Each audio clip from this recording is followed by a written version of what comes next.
तो गाइस सभी बच्चे बहुत खुश होंगे क्योंकि 2024 का जब एग्जाम देने गए दे वर एक्सपेक्टिंग एलिमिनेशन मेथड नहीं आएगा।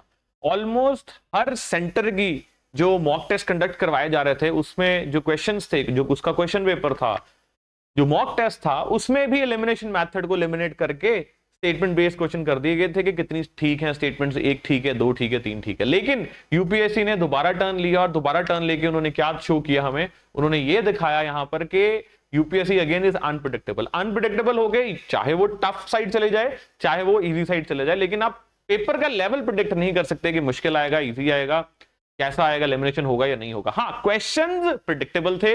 क्यों? क्योंकि ये जो पेपर कंडक्ट किया गया ये ऐसा पेपर था जो आज से 4-5 साल पहले लगातार 10 साल 15 साल कंडक्ट करवाया जा रहा था। लेवल वो था, स्टैंडर्ड वो था पेपर का।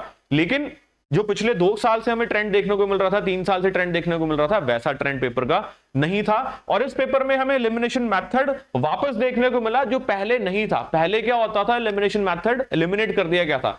2022 में कुछ क्वेश्चन आए जिसमें एलिमिनेशन मेथड को एलिमिनेट किया गया। 2023 में तो पूरा पेपर ही उसके बेस के ऊपर था कि एलिमिनेशन मेथड नजर ही नहीं आ रहा था, इसीलिए कट ऑफ ड्रॉप करके 75 अप्रोक्सीमेटली चली गई थी। अब इतनी कम कट ऑफ, इतना cut throat competition, engineers, doctors, कौन इंटेलिजेंट से इंटेलिजेंट बच्चे पेपर देते हैं इसका, फिर भी कट ऑफ इतनी कम।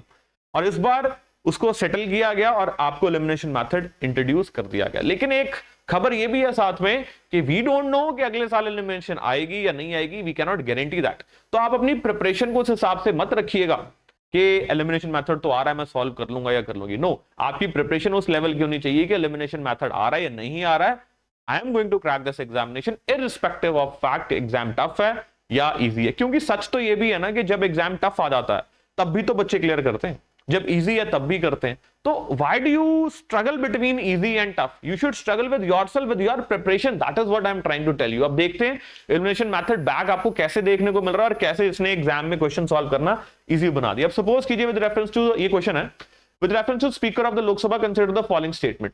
जब भी कोई भी रिमूवल रेजोल्यूशन स्पीकर का लोकसभा में कंसिडरेशन में है तब क्या किया जाता है? बड़ी छोटी सी बात है। अब देखो, एक स्टेटमेंट हम देख रहे हैं, he or she shall not have right to speak ये गलत है। he or she shall have right to speak, will have right to speak। तो दैट मीन्स हमें करेक्ट पूछा जा रहा है। Not have right to speak, that means ये स्टेटमेंट गलत है, हमने करेक्ट देखनी है। अब ऑप्शन 2 जहां जहां पर है उसको हम क्या कर देंगे, क्रॉस कर देंगे। लो, इसको क्रॉस कर दिया, जहां जहां 2 था, तो ऑटोमेटिकली हमारे पास क्या बचता है, ये बचता है। तो देखो ऐसे एलिमिनेशन वर्क कर दिया कि हमें कुछ और पता भी नहीं था, सिर्फ एक स्टेटमेंट पता थी, फिर भी हमने आंसर सॉल्व कर दिया। लेकिन पिछले साल ऐसा नहीं हुआ था। वहां पूछा जाता था ऊपर दी गई कितनी स्टेटमेंट सही है, 1 सही है या 2 सही है, 3, फंस जाते थे बच्चे। ओके, सो आगे देखते हैं। ये नहीं कि 1-2 क्वेश्चन है, काफी क्वेश्चन ऐसे हैं जिसके कुछ सैंपल्स मैं आपके लिए लेके आया हूं। विद रेफरेंस टू प्रधानमंत्री श्रम योगी मानधन योजना कंसिडर द फॉलोइंग स्टेटमेंट।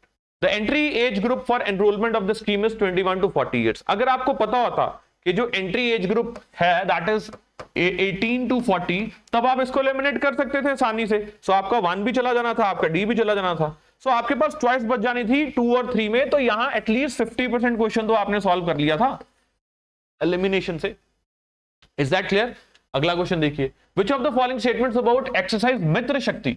अब मिलिट्री एक्सरसाइज बहुत इंपॉर्टेंट है, हर बच्चा प्रिपेयर करके जाता है। फिर भी यूपीएससी इतनी काइंड थी कि उन्होंने कहा कि चलो बच्चे को अगर नहीं भी पता सारी स्टेटमेंट्स का, अगर उसको इतना ही पता होना कि इंडिया एंड बांग्लादेश के बीच में नहीं है, इंडिया एंड श्रीलंका के बीच में है, तो वो पहली स्टेटमेंट को गलत कर देगा। जब पहली स्टेटमेंट को गलत कर देगा तो बचा गया, तीनों ही ऑप्शन में तो फर्स्ट था, ऑटोमेटिकली उसके पास डी बच जाता है, 2, 3 and 4। To understand the mindset of the paper setter, elimination method दोबारा इंट्रोड्यूस किया गया है। Maybe on the popular demand of the students की हम कर नहीं पा रहे हैं, maybe on the outreach जो स्टूडेंट्स ने दिखाया था with respect to civil services examination. Anyway, फिर बोल रहा हूं अगले साल आएगा या नहीं आएगा वी डोंट नो। हो सकता है अगले साल एलिमिनेशन दोबारा से एलिमिनेट हो जाए और दोबारा से वो वाले ऑप्शन आ जाएं जिसमें आपको स्टेटमेंट्स बतानी पड़ती है कौन सी सही है कौन सी गलत है। बट प्रिपरेशन का लेवल वैसा ही रखिएगा आप, एज इफ कि आपको पता ही नहीं, हो सकता है यूपीएससी ऑप्शन ही उड़ा दे। लेवल ये होना चाहिए आपका। आई एम नॉट सेइंग उड़ा देगी, but I am saying level ऐसा होना चाहिए तैयारी का, तब जाके आप एग्जाम में कंफर्टेबल हो सकते हो। देखो, with reference to union budget consider the following statement. अब इसमें भी सेम चीज से अगर आपको पता हो, union finance minister on behalf of the president present करता है, तो ये गलत था, प्राइम मिनिस्टर के बिहाफ पे नहीं करता। तो अगेन यहां पर भी आपका 50% आंसर सॉल्व हो सकता था। Constitution 71st amendment act 1992 amends the 8th schedule to the constitution of India. कौन सी लैंग्वेजेस इंक्लूड की जा सकती हैं? अब कोंकणी, मणिपुरी, नेपाली, मैथिली। हमें इतना पता है कि अगर मैथिली नहीं है इसमें, वी जस्ट नो कि जो मैथिली है इसमें नहीं एग्जिस्ट करती है लैंग्वेज 71st कॉन्स्टिट्यूशनल अमेंडमेंट में, ऑटोमेटिकली सी 4 4 4 चला गया, 1 2 एंड 3 बचता है। बाकी आपको पता भी है या नहीं पता है, देन ऑल्सो आप इस क्वेश्चन को आंसर कर सकते थे। तो सी कैसे एलिमिनेशन के बेस पे कितने क्वेश्चन सॉल्व हो रहे हैं, कैन यू इमेजिन।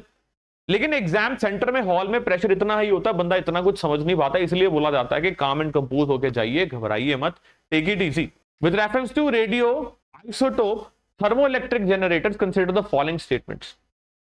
अब गाइस इसमें भी वैसी ही एलिमिनेशन लग रही थी। सी सिर्फ फर्स्ट स्टेटमेंट आपको पता होती कि it is not a miniature fission reactor, then also आप सॉल्व कर सकते थे। एलिमिनेशन मेथड इज बैक, ये मैं आपको बताने की कोशिश कर रहा हूं कि कैसे एलिमिनेशन मेथड वापसी इंट्रोड्यूस किया गया है। तो गाइस आई होप मैंने आपको ब्रीफ किया है एलिमिनेशन के संदर्भ में। मैंने ये भी आपको बताया कैसे एलिमिनेशन टेक्निक्स लगती हैं। मैंने एक पूरी कंप्लीट एनालिसिस वीडियो भी की है जिसमें मैंने ट्रिक्स की भी बात की है आपके साथ। ट्रिक्स के बेस के क्वेश्चंस में ऑलरेडी आपके साथ डिस्कस करने के लिए आऊंगा दोबारा से। उसके अलावा 5 इंपॉर्टेंट मैंने टेक अवेज भी बताए हैं जो 2024 से लेने की जरूरत है हमें 2025 के लिए, उनको भी आप देख लीजिएगा। That is going to be very much helpful for the aspirant जो 2025 में अपीयर होंगे। Thank you very much.